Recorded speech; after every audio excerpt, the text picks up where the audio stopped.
অনেক দিন যাবৎ আমাদের কর্মসূচি চলছে। আমরা নতুন করে আবার কর্মসূচি শুরু করেছি।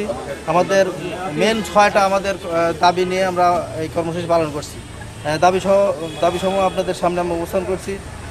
1 নম্বর দাবি আমাদের যেটা আছে সেটা হচ্ছে নির্বাহী আদেশে নিয়োগ বিধি সংশোধন করে শিক্ষাগত যোগ্যতা স্নাতক সংযুক্ত করে 14তম গ্রেড প্রদান।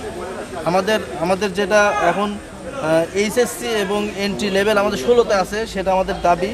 প্রথম দাবি যে নিয়োগ বিধি সংশোধন করে শিক্ষাগত যোগ্যতা স্নাতক এবং এন্ট্রি গ্রেডটা 14তম গ্রেডে উন্নীত করা। আর 2 নম্বর হচ্ছে ইন সার্ভিস ডিপ্লোমা প্রশিক্ষণের মধ্যে টেকনিক্যাল পদমর্যাদা সহ বেতন স্কেল 11তম গ্রেডে উন্নীত করা। 3 নম্বর হচ্ছে পদোন্নতির ক্ষেত্রে ধারাবাহিকভাবে পরবর্তী উচ্চতর গ্রেড নিশ্চিত করা। এটা আমাদের যারা প্রমোশন পায়, আমরা যারা অ্যাসিস্ট্যান্ট ইন্সপেক্টর হই, আমাদের কোনো গ্রেডের উন্নয়ন হয় না।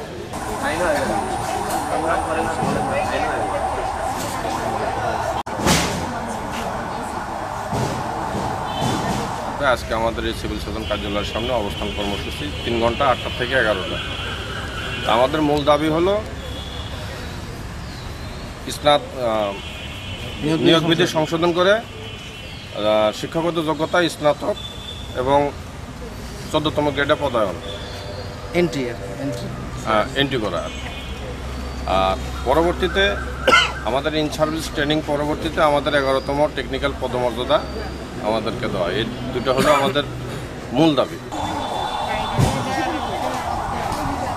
কর্মচারী আমরা সবসময় আমাদের প্রাণের ঝুঁকি নিয়ে আমরা বিভিন্ন কাজে মোকাবেলা করি। করোনাকালীন মুহূর্তে সকল প্রতিষ্ঠান ঘরে বসে থেকেছে, কিন্তু আমরা মাঠ কর্মচারী আমরা জীবনের ঝুঁকি নিয়ে প্রত্যেকটা শিশু বাচ্চা থেকে গর্ভবতী মহিলাদের টিকা প্রদান করেছি।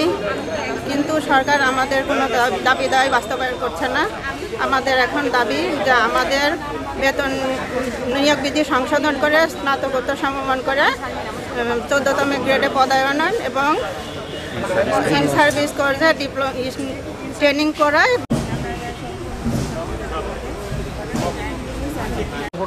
যে টেকনিক্যাল পদমর্যাদা, কারণ আমরা যারা এই মানব সেবায় নিয়োজিত তারা টেকনিক্যাল পদমর্যাদা পায়নি, অথচ গরু ছাগল পশু পাখিকে যারা টিকা দেয় তারা আজকে টেকনিক্যাল পদমর্যাদায় বেতন উত্তোলন করে।